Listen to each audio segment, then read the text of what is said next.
Hello, time for my June goals for 2022. So, you might ask, if you're not me, and maybe if you are me, why do you insist on filming these videos? Why do you just not just write down your goals for the month and do them? And I would say the reason for that is that I find that while I'm talking out my goals, I'm explaining them to this camera, that it helps me think them through more. It actually forces me, it's like, okay, I've got this concrete, press record, press stop, and in between I actually kind of list my goals and I talk about them. And it usually ends up for me making more concrete goals, more thought out goals. So that's why it just kind of occurred to me. It's like, this, why is this so important to me? Other than I just obsessively film everything. I don't film everything, really. Even me, who is filming every single day, there's a lot that I leave out. Aren't you glad about that?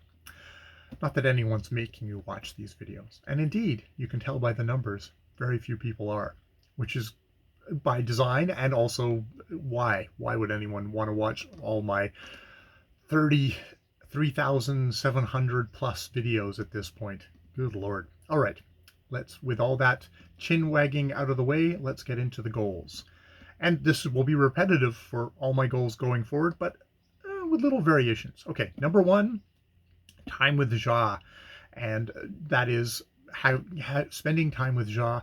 A part of that is each morning, which seems to be our best thing at breakfast, is sort of try and put down devices, have a chat, check in with the day, just have a little talk.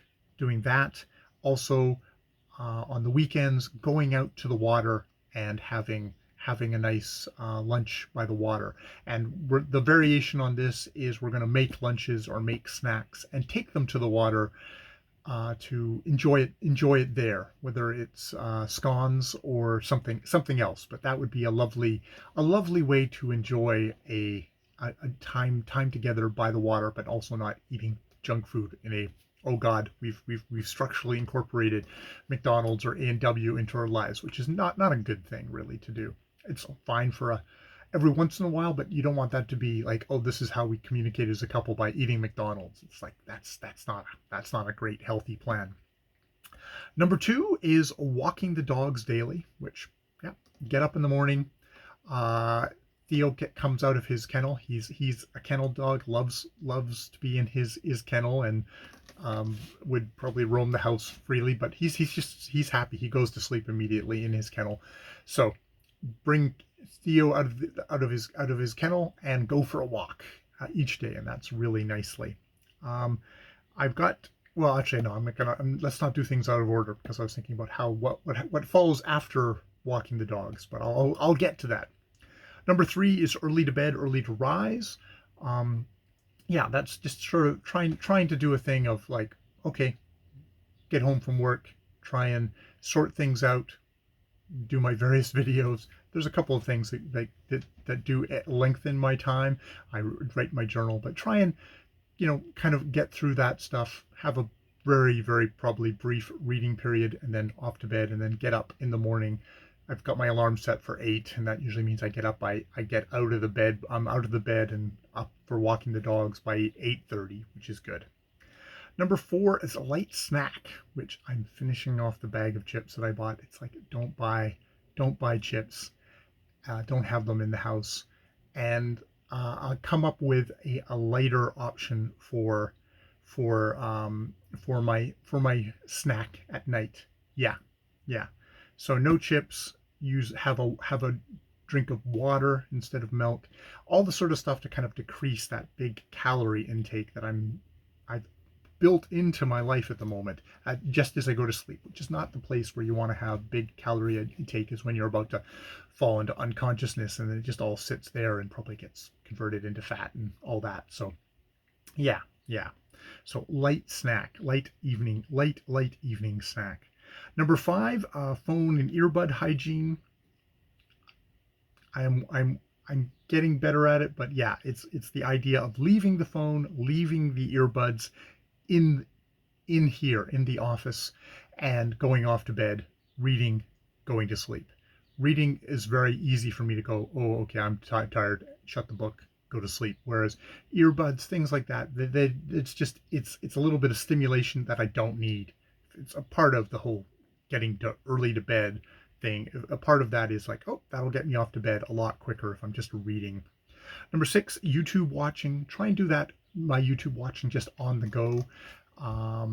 And that's fine if I want to listen to something brain dead. We're going to listen to something brain dead, but do it while you're doing something else. But don't spend time just sort of sitting, basically the version of doom scrolling, except you're just watching video after video and not getting stuff done.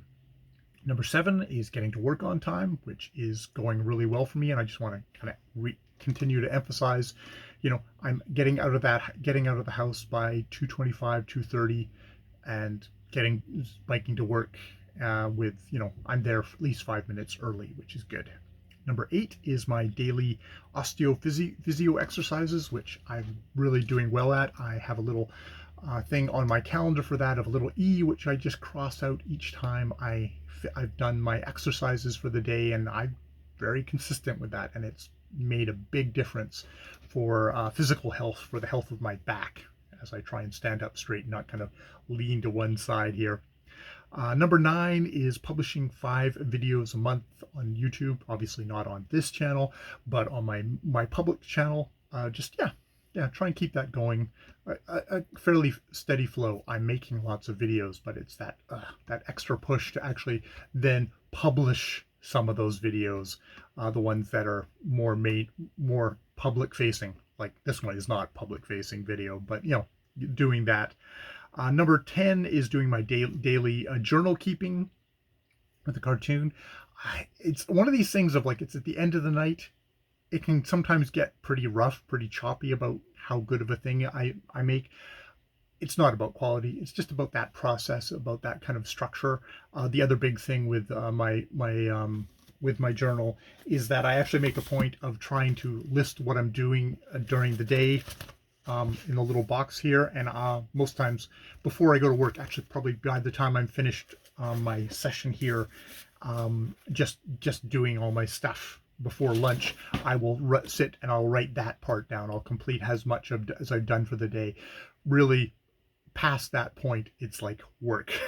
It's like is the next entry for a day like today, because I go to work and that takes up 9, well, it's 8 hours there, and then it's probably like another 9 hours for biking back and forth. So that kind of fills up that part of the day. Number 11 is daily tasks with keep notes. And yeah, I find this very useful. It's like, oh, what can I do? It's like, look at your keep notes, try and make notes of each day. What would I like to get done today? So if you're kind of a little at short, kind of like, oh, I don't know what to do today, or even more importantly, I'm feeling tired. It's like, okay, I'm not going to get everything done today and I'm feeling really draggy. Take a look at a task list of like things that you could get done today, and it's like, okay, I can get that done today at least, so you get at least something done, which however small, is just something that you'll get done that you wouldn't have got done if you didn't have this task, if you didn't have this list of to-do stuff to do. Number 12 is to write daily. I'm going to complete the short story that I'm writing at the moment, and I'm going to edit the last story that I wrote. That'll give me enough space in between that I can kind of, okay, I'll paste together all the various different months that the story spans over. That's how I dump it into a file that's just like May, June, and then I'll just take all the bits and I'll amalgam them into one full story, do the read through, edit, add more whatever I need to add more, delete all the crap in there, but edit that story to a point where it's like, oh, it's more of a finished full story. It's not just one full stream of consciousness. I can go back and change things and alter things and hone things theoretically. Try and make it a little bit better, just a little bit better. That's all I'm going for. So that is a June goal. So because I think the story that I'm writing at the moment will run out fairly soon.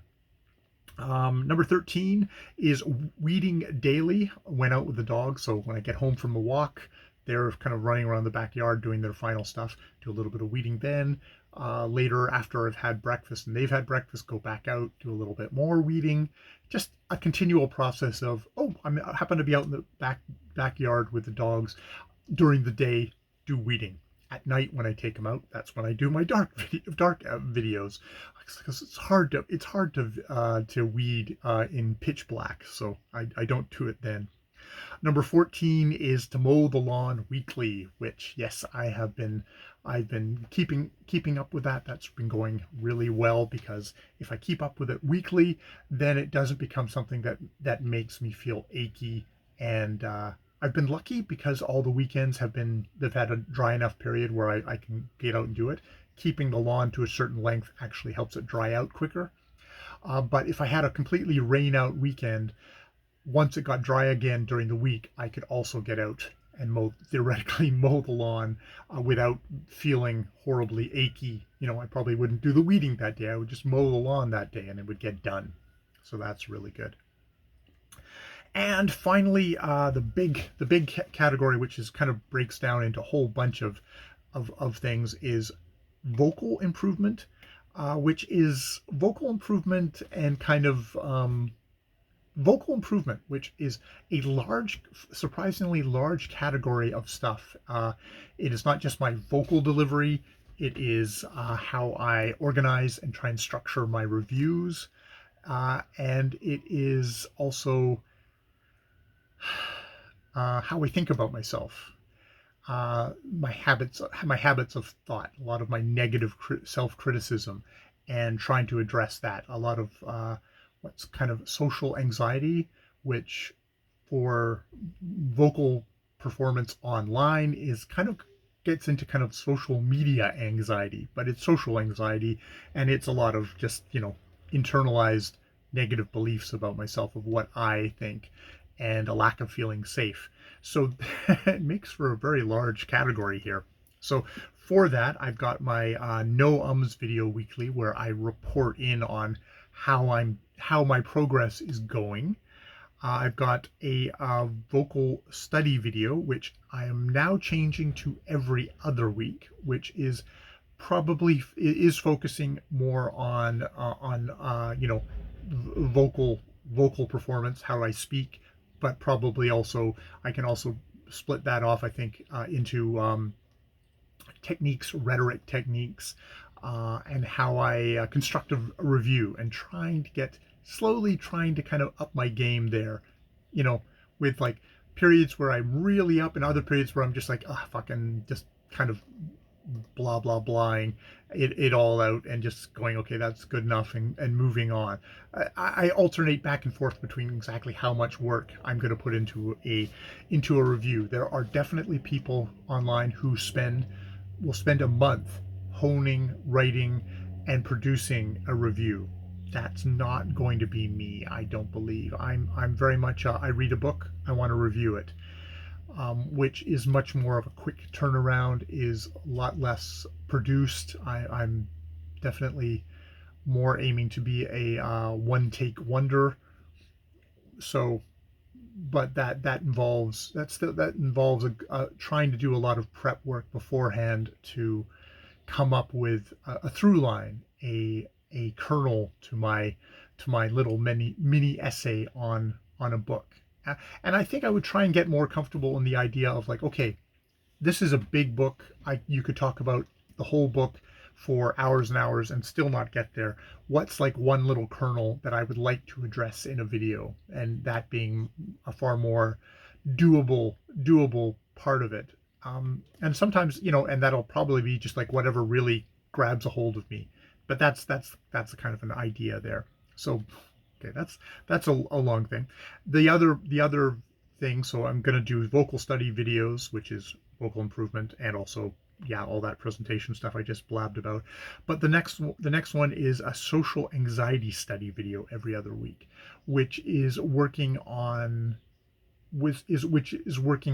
kind of internal work of, there's relaxing the body, but there's also coming to a certain kind of a calmness in myself. and a certain kind of acceptance of my strengths, and that I can do things well, and that I've created a safe place for myself.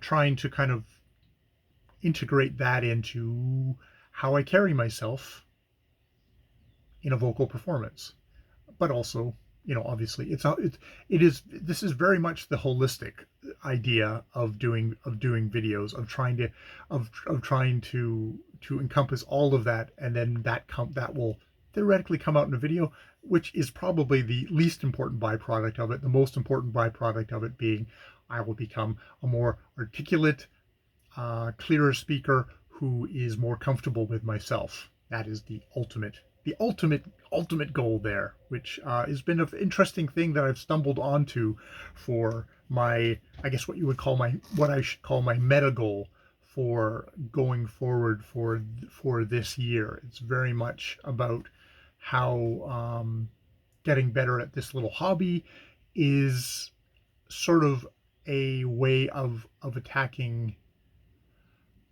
making myself a little bit more comfortable and a little bit more better to deal with the world. Yeah, yeah.